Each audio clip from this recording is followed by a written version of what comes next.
धन्यवाद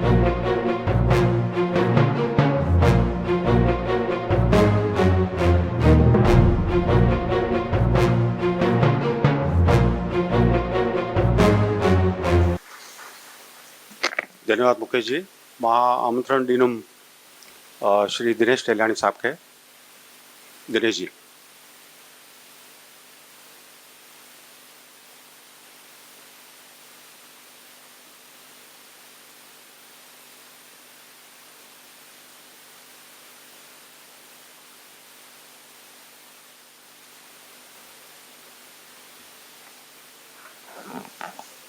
मंच ते वेठल असांजा लर्नेड सिंधीस, साम्हूं वेठल उनखां वधीक लर्नेड भाउरो भेनरूं, सभ खां पहिरीं धन्यवाद कंदुसि मां जैन कॉलेज जे सिंधी सर्कल जा हेड जेके हाणे हलाए रहिया आहिनि, ऐं असांजी भेण जेका आई आहे जैन कॉलेज मां, छो जो सिंधी सर्कल जो जेको निर्माण थियो पहिरियों साल डॉक्टर अर्जुन शाद जे हिदायत हेठि, जंहिंजो मां पहिरियों सेक्रेटरी जॉइंट सेक्रेटरी हुउसि, त अॼु ताईं चालू आहे। लॻभॻि 45 साल थी विया आहिनि। विच में कुझु साल चयूं बंदि रहियो, पर हाणे तमामु ज़ोर शोर सां चालू रहियो आहे। हिन लाइ धन्यवाद। हाणे सिंधी एजुकेशनल इंस्टीट्यूशन्स ऐं सिंधी मैनेजमेंट जे अंदरि जेके इंस्टीट्यूशन हली रहियूं आहिनि, उन में कहिड़ा क़दम खयां वञनि जंहिंसां सिंधी भाषा खे असीं वधाए सघूं। बिल्कुलु हर सिंधी एजुकेशन इंस्टीट्यूशन, चाहे स्कूल हुजे, चाहे नर्सरी हुजे, या चाहे त कॉलेज हुजे या पोस्ट ग्रेजुएट इंजीनियरिंग कॉलेज हुजे, सभिनी जो फ़र्ज़ु आहे त सिंधियत खे वधाइण लाइ जीअं असां हर तरह कोशिशि करे रहिया आहियूं, NCPS खां वठी पंहिंजे नंढे ॻोठ ताईं हर को माण्हू कोशिशि करणु घुरिजे सिंधीअ खे, इहो असीं सोचूं था। पर कीअं एजुकेशन इंस्टीट्यूशन में कीअं कजे, उहो अॼु जो मुद्दो आहे। ऐं मुद्दे ते रही करे ॻाल्हाइण जी मां कोशिशि कंदुसि। 2-3 मिंट जेके हिते हुते थी वियो त माफ़ु कंदा, जितो कोशिशि कयूं न थिए। त मां विवेकानंद एजुकेशन सोसाइटी में बॉम्बे में ट्रस्टी आहियां, ऐं मां उनजो 9 साल सेक्रेटरी रही चुको आहियां।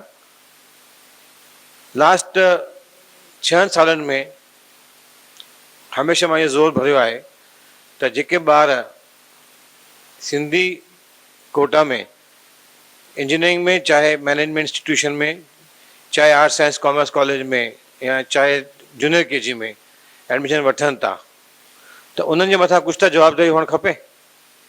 ॿ ॻाल्हियूं आहिनि। हिकु ॻाल्हि त जेके जॾहिं असीं इंजीनियरिंग कॉलेज में एडमिशन ॾियूं था, त सिंधियुनि खे एडमिशन ॾियण वक़्तु VIP ट्रीटमेंट ॾियणु घुरिजे। इहो मुंहिंजो आग्रह हमेशह असांजे प्रिंसिपल्स खे ऐं जेके हुते कमु कंदड़नि खे रहियो आहे, ऐं उहो कोशिशि में मां घणो करे सक्सेसफुल थियुसि, कामयाबु थियुसि। जीअं ॿारनि खे लॻे की मां सिंधी आहियां ऐं मुंहिंजो स्टेटस तमामु वधीक सुठो आहे, ऐं मूंखे ॿियनि जे कंपेरिज़न में वधीक सुठी ट्रीटमेंट मिली रही आहे, त पहिरियों वक़्तु त हुनजो ईगो सेटिस्फाई थींदो। उन सां गॾोगॾु हुनखे एडमिशन ॾियण वक़्तु उनखे कुझु जवाबदारी विधी वञे, उन खां कुझु कमिटमेंट या कुझु अंडरटेकिंग वरिती वञे। कुझु बॉम्बे में मौजूदा कॉलेज में आहे। हाणे मूंखे, मां HR कॉलेज जे प्रिंसिपल सां हिकु दफ़ो ॻाल्हाए रहियो हुउसि, त उन्हनि मूंखे ॿुधायो आहे, मां पाण वियो हुउसि HR कॉलेज में, त ॾिठुमि त सिंधी जॾहिं मैनेजमेंट कोटा में जॾहिं एडमिशन थी रहियूं आहिनि, त कीअं उन्हनि खे चांहि नाश्ते वग़ैरह सॼियूं अरेंजमेंट्स कनि था, गॾोगॾु उन्हनि खां कुझु लिखाए वठनि था, कुझु कमिटमेंट वठनि था, इंटरव्यू सिंधी में थिए थो। त असांजी इहे हिकिड़ो ई रस्तो आहे त ॿारनि खे पहिरीं त महसूसु करायूं की मां सिंधी आहियां ऐं मां ॿियनि खां थोरो मथे आहियां, ऐं मुंहिंजो मथे हुअण जे करे मुंहिंजी गॾोगॾु जवाबदारी बि आहे त मूंखे अॻियां हली करे मुंहिंजे ईंदड़ जनरेशन खे बि महसूसु कराइणु घुरिजे भई मां सिंधी हुअण जे करे वधीक फ़ख़ुरु महसूसु थियणु खपे। त इहे जेके जवाबदारियूं आहिनि, जेके जीअं सिंधी कोर्सिस आहिनि, असीं हाणे NCPS जे माध्यम में सिंधी कोर्सिस हलाए रहिया आहियूं ऐं सॼे देश में हली रहिया आहिनि। पर कॉलेजनि जी बि जवाबदारी आहे, चाहे फंड्स असांखे NCPS ॾिए थो या नथो ॾिए, असीं वठूं था या नथा वठूं। के माण्हू फंड्स थोरा मिलनि था, नथा बि वठनि, छो जो पाण सक्षम आहिनि। हाणे मुंहिंजी कंहिंसां ॻाल्हि ॿोल्हि थी रही हुई भई किथे कुझु फंक्शन करिणो आहे त हुते थोरो घणो ख़र्चु आहे, त मूं पुछियो घणो ख़र्चु आहे, त चयूं भई 10-15 हज़ार ख़र्चु आहे, त मां चयो ठीकु आहे, उहो ख़र्चु त बंदोबस्तु थी वेंदो, त चिंता करण जी ज़रूरत कोन्हे, कंहिंखे असांखे अप्रोच करण जी ज़रूरत कोन्हे, तव्हां जॾहिं बि करिणो हुजे मूंखे चइजो। त अहिड़े नमूने के माण्हू फंड्स नथा बि वठनि जेके पाण सक्षम आहिनि, त क्वेश्चन फंड्स जो कोन्हे, पंहिंजी जवाबदारी निभाइण जो सुवालु आहे। असांखे हर सिंधी मैनेज इंस्टीट्यूशन में ॿारनि खे पहिरीं त इन्वॉल्व करणु खपे कम जे अंदरि, उन्हनि खे सिंधी ॿारनि खे एंट्री करणु वक़्तु सिंधियुनि ॿारनि खे इन्वॉल्व करणु खपे एडमिशन वक़्तु, ऐं ॿियो त उन्हनि खे एडमिशन ॾियण खां पोइ उन्हनि जे मथां जवाबदारी विझणु खपे, जीअं कुझु उहो बि पाण सम्झनि की उनजी नेक्स्ट जनरेशन जेका आहे, ईंदड़ जेका असांजी पीढ़ी आहे, त उनखे कीअं सिंधियत क़ाइमु रखणी आहे। घणी चवंदा आहिनि भई साईं सिंधी ॿोली, मुंहिंजी सिंधी माउ मरी वई आहे, मां चवंदो आहियां न, हाणे सिंधी माउ मुंहिंजी बीमार हुई पर हाणे बिल्कुलु ठीकु थी वई आहे। त असांजी सिंधी भाषा अॼु लास्ट 15 सालनि 20 सालनि खां वठी एतिरी महिनत थी रही आहे जो बिल्कुलु ज़ोर वठी रही आहे। त हाणे असांखे पंहिंजे नंढनि ॿारनि में जेके हींअर यंग जनरेशन आहे, नंढा ॿार न, जेके यंग जनरेशन आहे, उन में जीअं जैन कॉलेज जी प्रोफेसर ॿुधायो असांखे हाणे की भई ॿारनि खे इंग्लिश में सिंधी सेखारियो। जीअं हाणे इंग्लिश जे वर्ड्स में तव्हां लिखंदा की मूंखे ॿाहिरि वञिणो आहे, मां सुम्हां थो, त भले उहे वर्ड्स इंग्लिश में हुजनि पर उहो अखर सिंधी ॻाल्हाईंदो हुजे, त ॿारनि खे मतिलबु बिना कंहिं रिस्ट्रिक्शन रखण जे कोशिशि कई वञे भई उन्हनि खे कंहिं न कंहिं नमूने इन्वॉल्व कयो। ॿियो त असांजा नंढा वॾा फंक्शन्स थियनि, तमामु पाण में गैदरिंग्स थियनि, पाण में ॿार सिंधी गॾजनि, त उनजी कंहिं न कंहिं नमूने गॾजाणी थिए थी, त उन में सिंधियत क़ाइमु रहंदी। असांजो फ़र्ज़ु आहे त सिंधी ॿारनि जी जेके एडमिशन्स थियनि थियूं उनजी लिस्ट पाण ठाहियूं, ऐं लास्ट 15-20-25 साल में के ठहियल आहिनि ॿार जेके असां वटि पढ़ी विया आहिनि, त उनजी कंहिं न कंहिं नमूने गॾजाणी थींदी रहंदी। पाण में कंहिं न नमूने जीअं कंहिं चयो भई किटी पार्टी जे करे सिंधी लेडीज़ गॾजनि थियूं, त कोई वांदो कोन्हे, हरू भरू पाण खे ज़िद करे या उनखे ज़ोर भरे करे सिंधी सेखारिणी कोन्हे। अहिड़ो वातावरण पैदा करिणो आहे जंहिंमें ॿार पाण में गॾजनि ऐं उन में कंहिं न कंहिं नमूने सिंधियत जी अहिड़ी काई थिए भई सिंधी फेस्टिवल आहे या कोई असां ट्रेडिशन्स आहिनि, कस्टम्स आहिनि, उनखे असीं हिमथायूं। त इनडायरेक्ट वे में बि ॿारनि खे, अॼु ज़मानो ईअं न आहे की कंहिंखे फोर्स करे सेखारिजे, त असां सिंधी इंस्टीट्यूशन्स में पहिरीं त मुंहिंजो इहो हिकिड़ो आग्रह रहंदो की भई सिंधी ॿारनि जी लिस्टिंग थियणु खपे। हाणे कंहिं चयो ॿार खे इम्तिहान ॾियणु खपनि, ॻाल्हि बराबरि आहे, ॿारनि खे वधीक इम्तिहाननि में जेका असीं वधीक मार्कूं ॾींदासीं सिंधी में, त माण्हू सिंधी सब्जेक्ट खणंदा।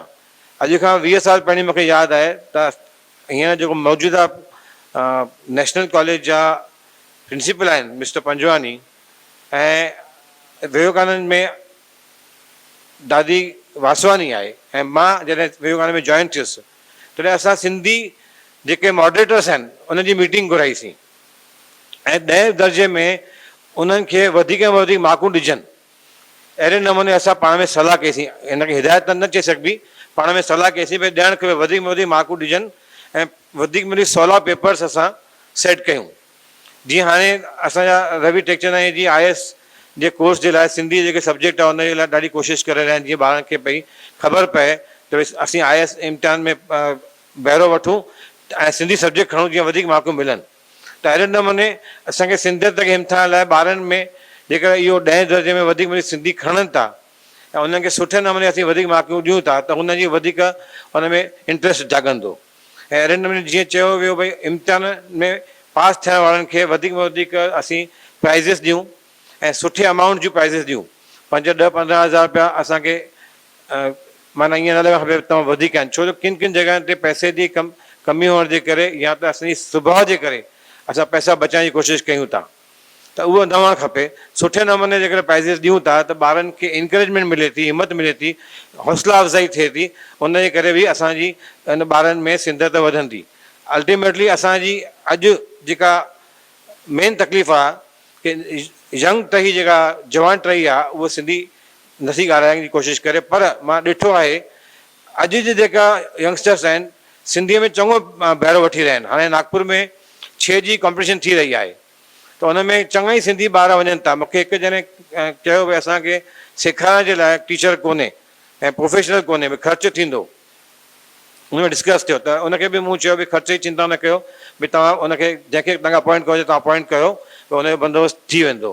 त असांखे फंड्स घणी दफ़ा हूंदे बि असां पंहिंजे सुभाउ जे हिसाब सां कंजूसी कयूं था, त इन करे कंहिं मुंहिंजे भाउ चयो भई वधीक में वधीक प्राइज़िस ॾिजनि त जीअं भई ॿार हिमथा सघिजे। उनखां वधीक ॿियूं घणी ॻाल्हियूं आहिनि ऐं सभिनी घणी माण्हुनि चयो आहे, पर मुंहिंजो हिकिड़ो ई आग्रह रहंदो की सिंधी कॉलेजिस में जीअं चयो वियो आहे त असांजी लिस्टिंग थियणु खपे ऐं घणे में घणा फंक्शन्स पाण में थियनि कंहिं बि बहाने सां, चाहे हुन में डिस्को छो न हुजे, पर सिंधी ॿार पाण में गॾिजनि ऐं पाण में कंहिं न कंहिं नमूने हुनजी मुलाक़ात थिए। जय हिंद। धन्यवाद दिनेश जी।